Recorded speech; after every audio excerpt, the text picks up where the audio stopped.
Hay un ejemplo de que esto es importante, un ejemplo, una anécdota, que es en Francia suelen hacer unas encuestas periódicas a los jóvenes para comprobar cuál es el elenco de valores, ¿no?, los que creen los jóvenes.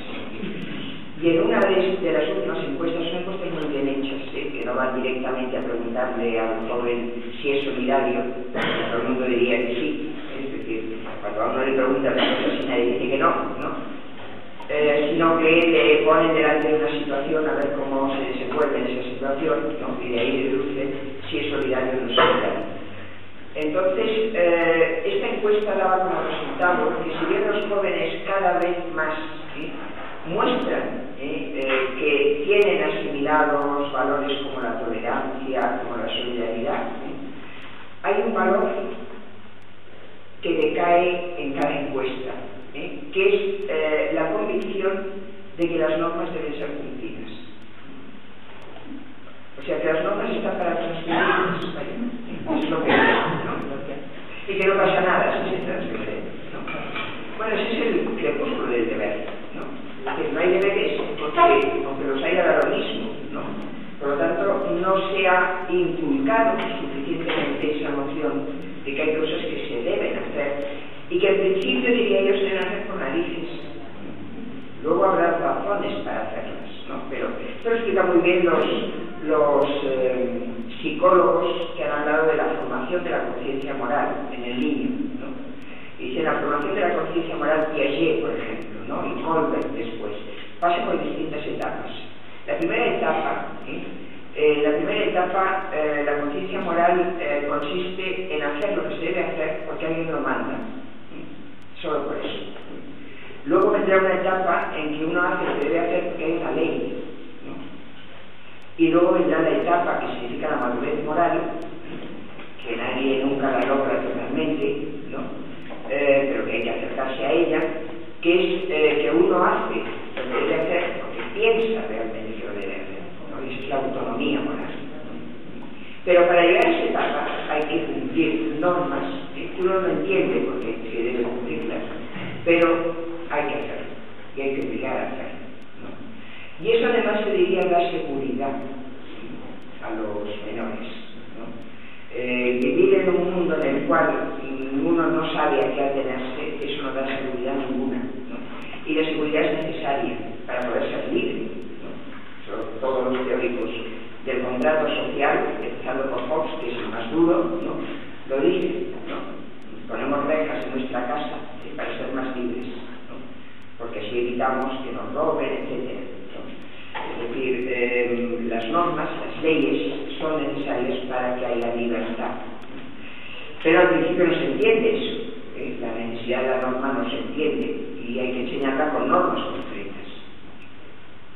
Entonces, bueno, a partir de aquí yo pienso que sí que hay que profundizar, ¿no?, en cuáles son esos deberes morales fundamentales, que son deberes que derivan de valores, de ideales, ¿no?, de virtudes, ¿no?, que hay que tener en cuenta, y que los grandes valores, ¿no?, y a veces me he encontrado dando charlas así que digo, bueno, pero ¿cuáles serían los valores fundamentales? No deberíamos hacer una lista de valores y saber cuáles son y tal. Yo pienso que no hay que hacer muchas listas, que ya sabemos cuáles son los valores fundamentales, ¿no? En realidad son los valores que están implícitos en los derechos humanos, ¿no?, los derechos básicos, ¿no?, pues la igualdad y la libertad, ¿no?, son los valores fundamentales. Enseñar qué es ser libre, enseñar qué es ser autónomo, no es fácil. Y podríamos decir que esa es la finalidad de la educación, enseñar a la persona a tener criterio por sí misma, a saber decidir por sí misma, a saber pensar por sí misma, a saber dar razones de lo que hace, ¿no?, a saber ser responsable de lo que hace. Todo eso es libertad, ¿no? Ese es uno de los valores fundamentales, ¿no? El otro es la equidad, ¿no? La equidad como mejor hablar de equidad que hablar de igualdad, ¿no? La equidad significa el derecho de todos a aquello que es básico, que es fundamental, ¿no? Y y eso, la educación es un ámbito muy idóneo, ¿no?, para enseñar a los niños a ser equitativos, ¿no?, a pensar que los derechos son de todos, ¿no?, y que las diferencias, las desigualdades que se dan en la realidad, sobre todo las desigualdades más materiales, económicas, de alguna forma se deben suplir, se deben equilibrar, se deben equilibrar, ¿sí? Lo cual no quiere decir que eso es una no sé cómo decirlo,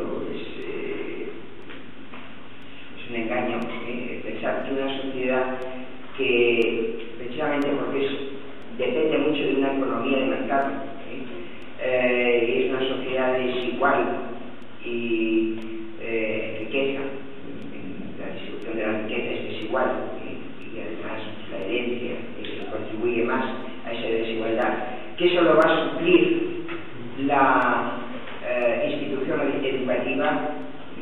Eso es un error. La institución educativa puede hacer algo, pero no lo puede hacer todo.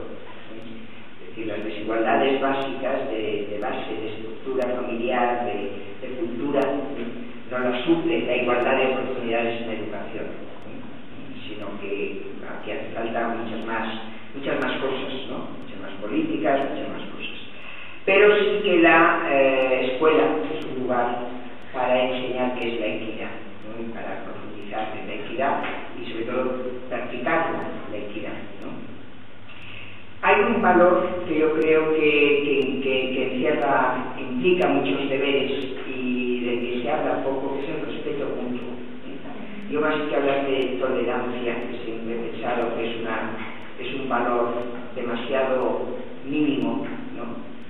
Realmente tolerar al otro es aguantarle, no estimarle demasiado, ¿no? Creo que es bueno recuperar esa idea del respeto y también del concepto etimológico, lo que significa etimológicamente respeto, respíquere, que es volver a mirar, eso es respetar, es decir, no ser indiferente ante la presencia del otro, ¿no?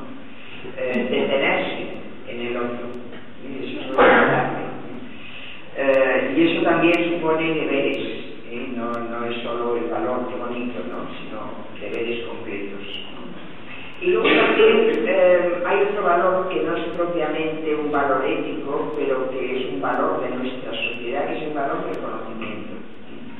El valor del conocimiento en la sociedad del conocimiento, que es la que llamamos la sociedad actual, es un valor vulnerable, muy vulnerable, ¿no?, porque tenemos mucha información, pero poco conocimiento. La información por sí sola no genera la información es insuficiente, ¿no? Es el poema de Eliot que lo dice, se repite mucho, ¿no? ¿Dónde está la sabiduría que se perdió en el conocimiento? ¿Dónde está el conocimiento que se perdió en la información? La información es el nivel más bajo. Para que la información llegue a ser conocimiento hay que trabajar mucho, hay que esforzarse mucho. Entonces aquí hay una cosa también, que la voy a pasar muy rápidamente, porque es posible que Javier Elso el próximo día, la próxima semana, hable de esto, porque es una idea de él, ¿no?, que me parece muy buena.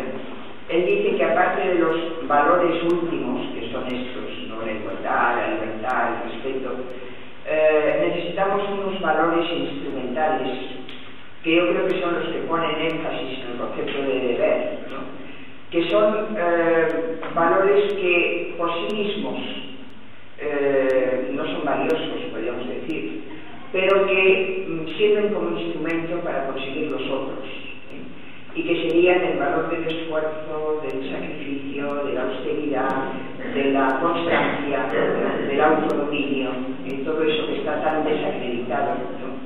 Eso por sí solo no vale, porque, a ver, la tenacidad, por ejemplo, pues bueno, el terrorista puede ser muy tenaz, ¿no? Es decir, la tenacidad por sí sola no puede ser un valor, pero como instrumento para conseguir nosotros sí lo es, ¿no? Es decir, y esos valores instrumentales hoy están muy perdidos, ¿no?, muy desacreditados. Bueno, aquí me queda una pregunta que es la más difícil, que es cómo inculcar esos valores, ¿no? Es decir, cómo hacer que esos deberes realmente funcionen. Y aquí solo voy a decir una cosa, la voy a decir de paso, ¿no?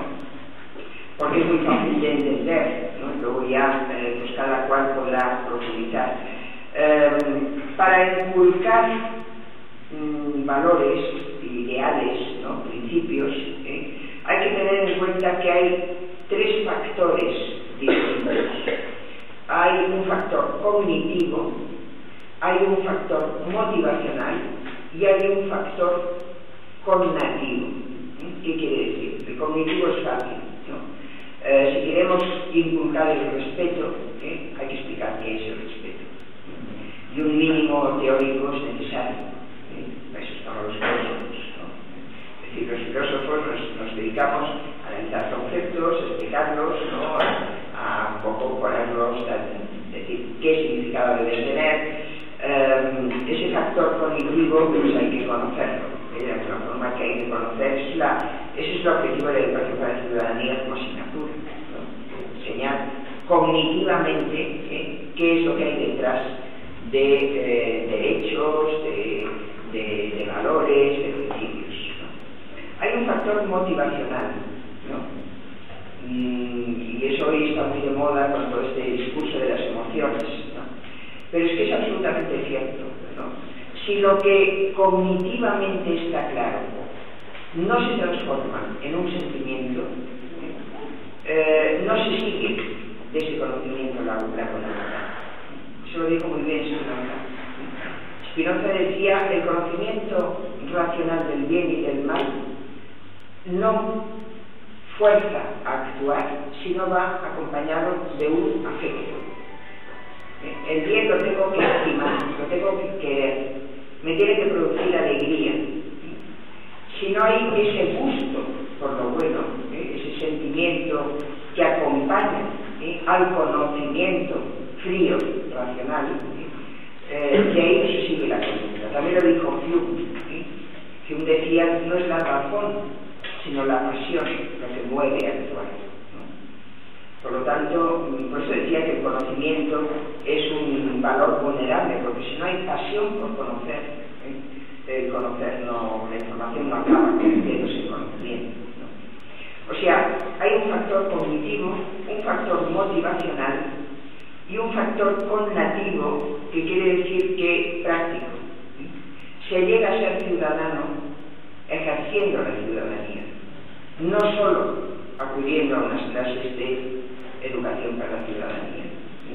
Es una cosa que se discutió, se dijo mucho cuando se estaba debatiendo el poner la asignatura de educación para la ciudadanía. Yo asistí a varias reuniones, foros, etcétera, y siempre se decía: si no va acompañado de una práctica, no servirá de nada. Porque Aristóteles lo dijo muy claro, ¿no? La educación ética no es como la educación, la enseñanza de la ética no es como la enseñanza de la geometría. La enseñanza de la geometría es teórica. Basta una pizarra y explicar hacer unos dibujos, explicar unos teoremas, explicar unos axiomas y enseñar eso, ¿no? La educación ética, la enseñanza de la ética es práctica. Uno aprende a comportarse como debe a través del ejemplo, a través del ejercicio, el hábito, que eso es lo que representaba el ethos para los griegos, ¿no? El llegar a ser virtuoso por haber ejercitado mucho las virtudes en la práctica, no por conocerlas en teoría. Y ese aspecto cognitivo a la educación para la ciudadanía le está faltando mucho. O sea, no existe prácticamente. Es decir, existe si uno tiene voluntad de introducirlo en una escuela determinada, en un centro, ¿no? Es decir, bueno, vamos a hacer que estos alumnos practiquen el civismo, ¿no? Que yo creo que se puede hacer, ¿no? Se puede ver de qué forma. Pero ahí deberían colaborar más los agentes sociales, los municipios, debería haber más voluntad, ¿no? De hacer que Entonces voy a acabar con una cita de un filósofo que es Richard Rorty. Richard Rorty es un filósofo posmoderno pero serio, en los libros que los modernos que murió hace pocos años en uno de sus últimos libros, que se titula Filosofía y Esperanza Social. Dice lo siguiente sobre la educación, en un capítulo sobre la educación, y dice, educar es primero socializar en las verdades de los adultos. Segundo, individualizar. No existe un yo verdadero que emergerá cuando eliminemos la influencia de la sociedad. O sea, Rousseau, ese yo verdadero no existe, lo hacemos nosotros. No existe una naturaleza humana ni una alienación de la humanidad esencial debida a la represión social, como creyeron Rousseau y Marx. Solo existe la formación del ser humano a través de la socialización seguida de la autoindividualización. La educación primaria y secundaria familiariza a los niños con las opiniones de los adultos. La educación superior incita a la duda y estimula la imaginación para que emerja el individuo. Yo creo